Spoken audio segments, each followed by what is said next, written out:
अष्टमी व्रत कथा। जय श्री कृष्णा, राधे राधे।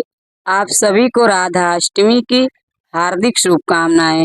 आज भाद्रपद मास के शुक्ल पक्ष की अष्टमी तिथि है और आज ही के दिन श्री राधा रानी का प्राकट्य हुआ था और आज राधा अष्टमी का पवित्र त्योहार है।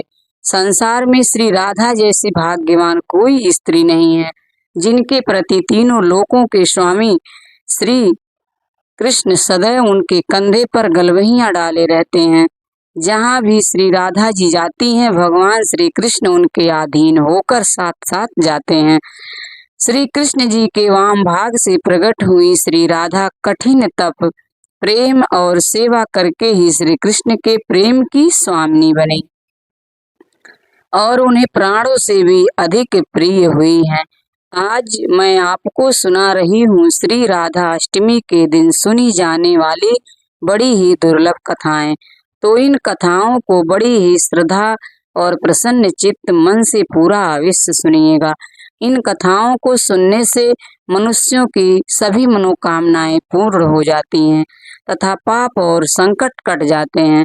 जो पुण्य 1000 कुंवारियों के विवाह से प्राप्त होता है, यानी 1000 कन्यादान करने से जो पुण्य फल मिलता है, वह राधा अष्टमी का व्रत एक बार करने से मिल जाता है। अगर पापी मनुष्य भी इस व्रत को भोग पूर्वक या भक्ति पूर्वक करता है, वह भी अपने 1 करोड़ परिवार के सदस्यों के साथ भगवान विष्णु के लोक में जाता है।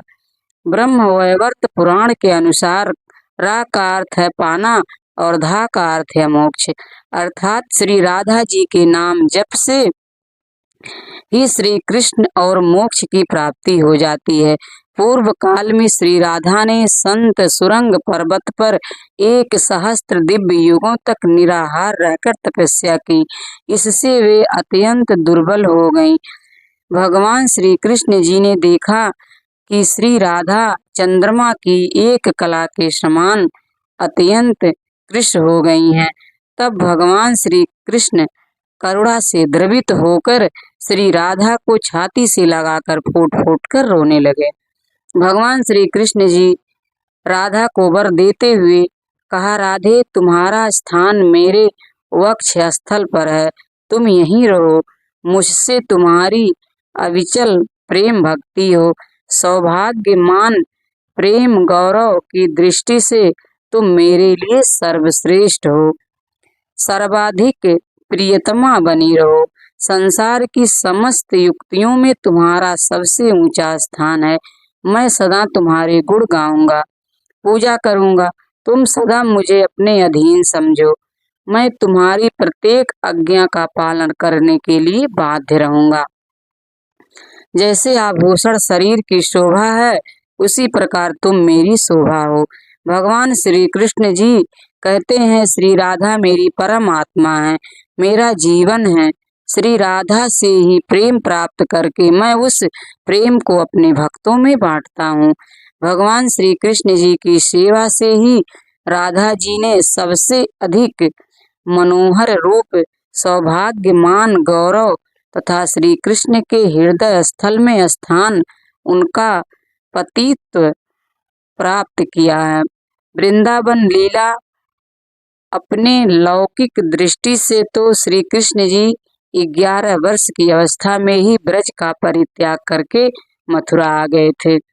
इतनी छोटी अवस्था में स्त्रियों के साथ प्रणय की बात कल्पना में भी नहीं आती और अलौकिक जगत में श्री राधा कृष्ण दोनों सर्वथा एक ही हैं। फिर भी भगवान ने ब्रह्मा जी को श्री राधा के दिव्य विग्रह का दर्शन कराने का वरदान दिया था।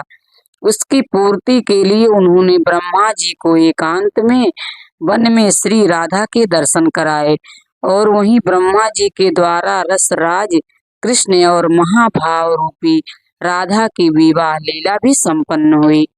ये विवाहिता श्री राधा जी सदैव ही भगवान श्री कृष्ण के संग रहती हैं, परंतु छिपी रहती हैं। केवल कृष्ण कृपा होने पर ही साधक को इस युगल जोड़े के दुर्लभ दर्शन होते हैं।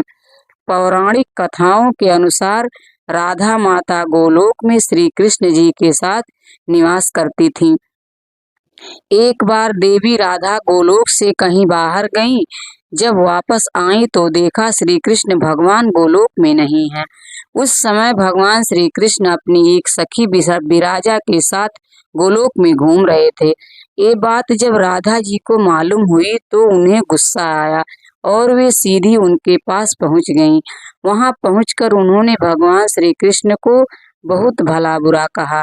राधा जी का यह व्यवहार भगवान श्री कृष्ण के मित्र श्री दामा को बुरा लगा और उन्होंने राधा जी को पृथ्वी पर जन्म लेने का श्राप दे दिया।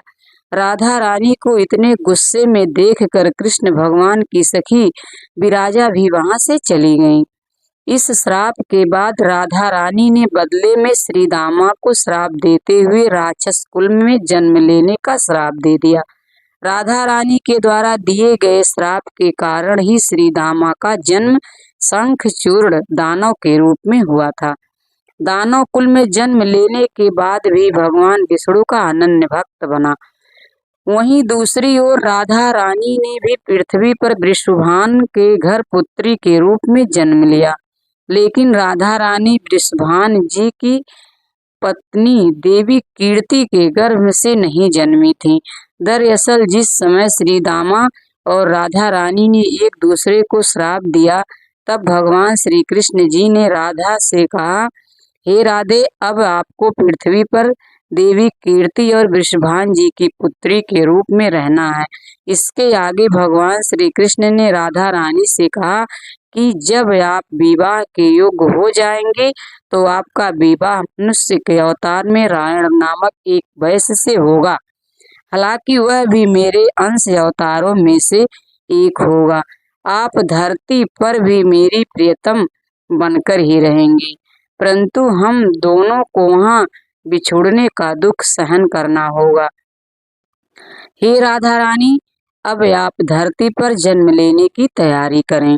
सांसारिक दृष्टि से देवी कीर्ति गर्भवती हुई और उन्हें प्रसव भी हुआ, लेकिन देवी कीर्ति के गर्भ में योग माया की प्रेरणा से वायु का प्रवेश हुआ और उन्होंने वायु को ही जन्म दिया।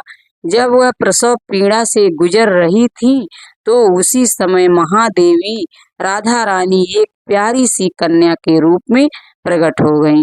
जिस दिन राधा रानी प्रकट हुई वह भाद्रपद शुक्ल पक्ष की अष्टमी का दिन था, इसलिए भाद्रपद शुक्ल पक्ष अष्टमी को राधा रानी अष्टमी के रूप में जाना जाता है। इस दिन भगवान श्री कृष्ण और राधा रानी की पूजा की जाती है। इस व्रत को करने से हमें सभी सांसारिक सुख आनंद प्राप्त होते हैं।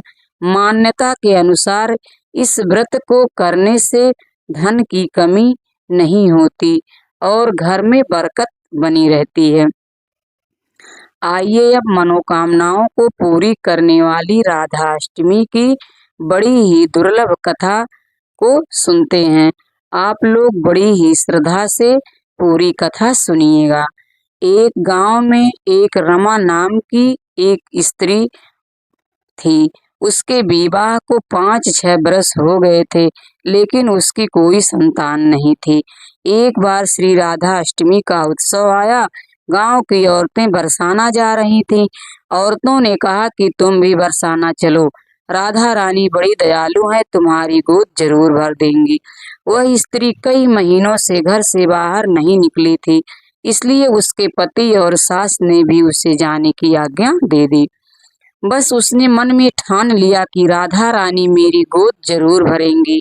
जिस दिन उसे जाना था उसी दिन उसके पैर में चोट लग गई, चला भी नहीं जा रहा था। फिर भी वह स्त्रियों के संग यात्रा पर चली गई। सारे रास्ते राधा कृष्ण जी का जाप कीर्तन करती हुई गई और बरसाना पहुंचकर नहा धोकर राधा जी के मंदिर में जाने के लिए तैयार हुई। राधा जी के महल में जब जाते हैं तो ऊपर बहुत सी सीढ़ियां चढ़नी पड़ती हैं। रमा जैसे ही सीढ़ियां चढ़ने लगी तब वह स्त्रियों से बोली कि तुम लोग आगे आगे चलो, मैं धीरे धीरे सीढ़ियों से आ रही हूँ। मेरे पैर में चोट लगने की वजह से मुझसे चला नहीं जा रहा है। 2-4 सीढ़ियां चढ़ने के बाद उसका पैर मुड़ गया और वह नीचे गिरने लगी। तभी एक 7-8 साल की कन्या ने उसका हाथ पकड़ लिया। रमा बोली, बेटी, आज अगर तुम ना होती तो मैं नीचे गिर गई होती। वह कन्या बोली, माता, ऐसे कैसे गिर जाने देती मैं तुम्हें। तब रमा ने पूछा, बेटी, तुम्हारा क्या नाम है। वह बोली, लाडो। लाडो नाम है मेरा, यहीं पास में रहती हूँ।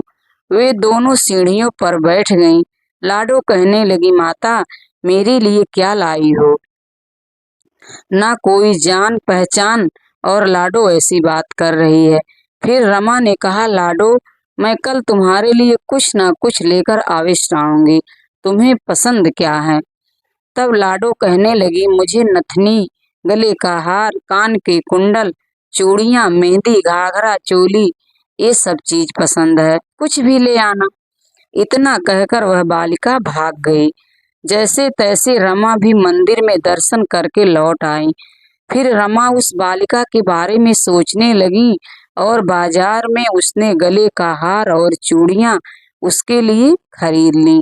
अगले दिन उसी जगह जहां लाडो उसे मिली थी, वह वहीं जाकर लाडो का इंतजार करने लगी। थोड़ी देर बाद लाडो उसको उसी जगह पर मिली। जैसे ही रमा ने लाडो को चूड़ियां और गले का हार दिया, वह बोली, बस इतनी सी ही, और चीजें नहीं लाई।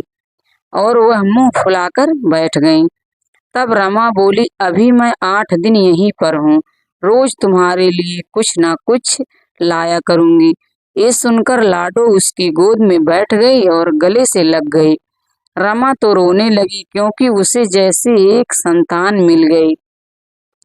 बड़े प्यार से उसके सिर पर हाथ फेरा। ऐसे ही वह फिर चली गई। रमा ने मंदिर से आकर घाघरा और चोली उसके लिए बनवाए। ऐसे ही रोज कुछ ना कुछ वह देती। एक दिन रमा कहती है, अब यह सारी चीजें मुझे पहन के दिखाओ। लाडो बोले, कल राधा अष्टमी है, मैं कल इसे पहनूंगी। इस बार लाडो के साथ एक लड़का भी आया था।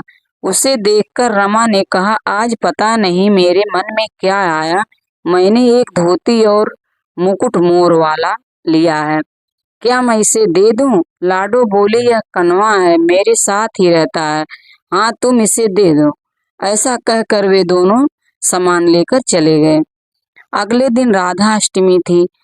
जब रमा सीढ़ियों पर आई, वहां उसे आज कोई नहीं मिला, ना वो लाडो और ना ही वो लड़का। बहुत इंतजार के बाद जब वह मंदिर में पहुंची, तो वहां बहुत भीड़ थी। कीर्तन और नृत्य हो रहा था।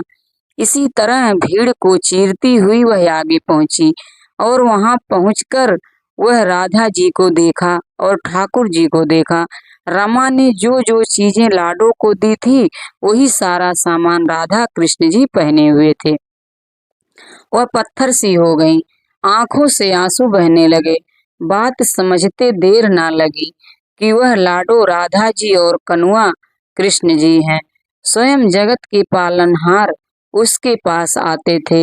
राधा जी उसकी गोद में बैठती थीं और उसे मातृत्व का सुख प्रदान करती हैं।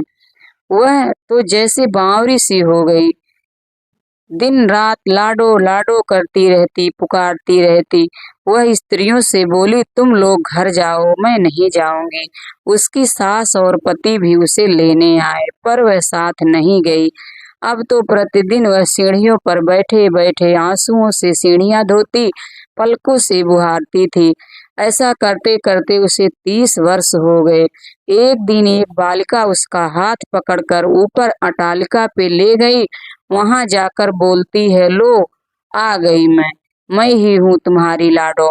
ऐसा कहकर बाहें फैलाकर रमा को बुलाने लगी और अपने गले से लगा लिया। उस दिन रमा ऐसे गले लगी कि इस पार्थिव शरीर को छोड़कर सदा के लिए अपनी लाडो के पास चली गई। बोलिए श्री राधा कृष्ण भगवान की जय। बोलिए श्री बरसाने वाली की जय। एक बार नारद मुनि ने पृथ्वी लोक पर राधा नाम की महिमा सुनी और सुना कि वह श्री कृष्ण की सबसे बड़ी भक्त हैं। नारद जी को लगता था कि वह श्री हरि की सबसे बड़े भक्त हैं।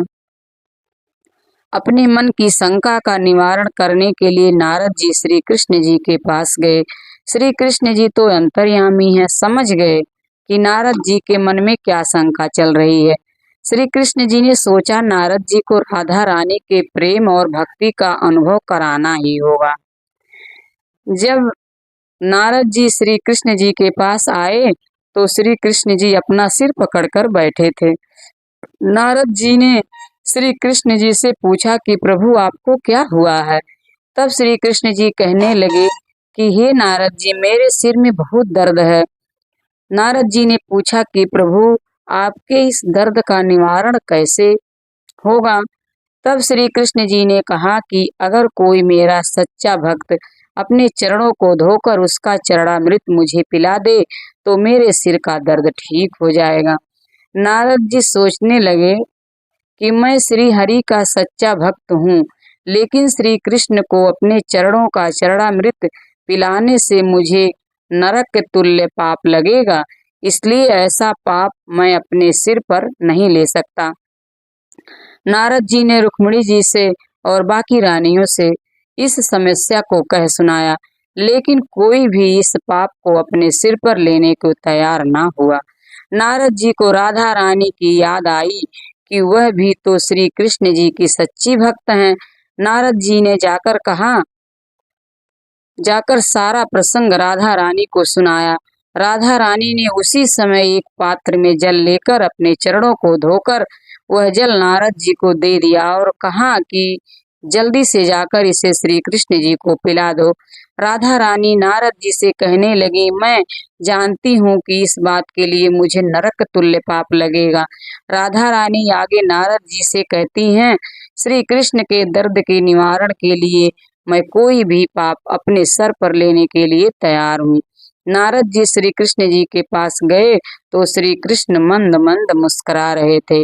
अब तक नारद जी समझ गए थे कि राधा रानी श्री कृष्ण से निश्चल प्रेम करती हैं और उनकी सबसे बड़ी भक्त हैं। तब श्री कृष्ण यह सारी लीला मुझे यह एहसास कराने के लिए ही रची थी। बोलिए श्री राधा कृष्ण भगवान की जय। अब आइए मनोकामनाओं की पूर्ति करने वाली राधा रानी की सच्ची कथा को सुनते हैं। यह कहानी है बरसाना की, जहाँ राज राजेश्वरी श्री राधा रानी का जन्म हुआ था। बरसाना में श्री राधा जी का एक मंदिर है, जिसके पास एक सेठ जी रहा करते थे। सेठ जी बहुत ही संपन्न थे, क्योंकि उनके पास सब कुछ था, आलीशान दुकान, भव्य भवन, 3 बेटे और 3 बहुएं। सेठ जी यूं तो हर तरीके से साधन संपन्न थे, लेकिन फिर भी उनके मन में बड़ा दुख था। उन्हें हमेशा लगता था कि शायद उनकी एक पुत्री भी होती। उन्हें लगता था अगर उनकी एक पुत्री होती तो वे अपने मन की सारी बात अपनी पुत्री को बताते और पुत्री को बहुत दुलार करते। कुछ समय पहले ही सेठ जी की पत्नी का देहांत हो गया था, इसलिए सेठ जी बहुत अकेलापन महसूस करते थे। सेठ जी हमेशा अपने घर के पास स्थित मंदिर में श्री राधा जी के दर्शन करने जाया करते थे। एक दिन जब सेठ जी मंदिर में श्री राधा जी के दर्शन करने गए तो उसी दिन मंदिर में एक संत पधारे थे। सेठ जी को कुछ उदास देख संत ने सेठ जी से पूछा, उदास क्यों हो बेटा? सेठ जी बोले, महाराज मेरी कोई बेटी नहीं है, इसलिए मैं उदास हूँ। संत मुस्कुराए और बोले, यदि जीवन में किसी का अभाव है तो उसकी जगह भगवान को बिठा लेना चाहिए। सेठ जी बोले, महाराज मेरे तो कोई बेटी नहीं है, तो मुझे क्या करना चाहिए? संत बोले, अरे सेठ जी, जब तुम्हें बरसाने में वास मिला है तो तुम बरसाने की बेटी श्री राधा रानी जी को ही अपनी बेटी क्यों नहीं मान लेते? संत जी की यह बात सेठ जी को बहुत पसंद आई। उसी दिन सेठ जी ने श्री राधा जी का एक बड़ा सा चित्र बनवाया और उसे अपने कमरे में लगा लिया। अब तो सेठ जी का जीवन ही बदल गया। वे उठते बैठते सोते जागते श्री राधा जी को अपनी बेटी मानकर उनसे बातें करने लगे। उन्हें अपनी पुत्री को हर बात बताने में बहुत आनंद आता था। सेठ जी की राधा रानी जी में ऐसी लगन लगी कि जब भी वे दुकान जाते तो श्री राधा रानी को भोग लगाकर प्रसाद पाकर ही जाते थे। शाम को लौटते तो राधा रानी को प्रणाम करते, उनसे बातें करते और भोग लगाकर फिर प्रसाद ग्रहण करते और हर समय श्री राधे संकीर्तन किया करते थे और हर समय प्रसन्न चित्त रहा करते थे। जब भी सेठ जी से कोई उनका परिचय पूछता तो सेठ जी कहते, 3 बहू बेटे हैं, घर में सुख सुविधा है, पूरी संपत्ति भरी भवन में रहती, नहीं कोई मजबूरी, कृष्ण कृपा से जीवन पथ में आती न कोई बाधा, मैं बड़भागी पिता हूँ, मेरी बेटी है श्री राधा। एक दिन सेठ जी के घर में चूड़ी पहनाने वाली मनिहारन आई। तीनों बहुओं ने बारी बारी से जाकर मनिहारिन से चूड़ियां पहन ली। श्री राधा जी को लगा कि आज हमारे पिताजी के घर में चूड़ी पहनाने वाली आई है, तो मैं भी जाकर चूड़ियां पहन लेती हूँ। जैसे ही तीनों बहुएं चूड़ियां पहन कर गईं, श्री राधा जी प्रकट हो गईं। मनिहारिन ने जब राधा जी का स्वरूप देखा तो वह उन्हें देखती ही रह गईं। राधा जी बोले, मुझे भी चूड़ी पहनाओ। मनिहारिन ने समझा सेठ जी के घर में कोई मेहमान आया होगा। यही सोचकर मनिहारिन ने राधा जी को भी चूड़ियां पहना दी। श्री राधा जी चूड़ियां पहनने के बाद एक ओंट में जाकर अंतर्ध्यान हो गईं। सभी को चूड़ियां पहनाकर मनिहारिन हमेशा की तरह चूड़ियों का पैसा लेने सेठ जी की दुकान पर चली गईं। मनिहारिन को देखते ही सेठ जी बोले, घर पर चूड़ियां पहनाने गई थी, यह लो तुम्हारे पैसे। सेठ जी ने मनिहारिन को हर बार के जितने ही पैसे दिए। मनिहारिन बोली, सेठ जी इस बार मैं ज्यादा पैसे लूंगी, मैंने आपके घर में 3 नहीं बल्कि 4 जनों को चूड़ियां पहनाई है। सेठ जी बोले, हमारे घर में 3 बहुओं के अलावा चौथी तो कोई है ही नहीं, तो चूड़ियां पहनने वाली हो। मनिहारिन बोली, यह सब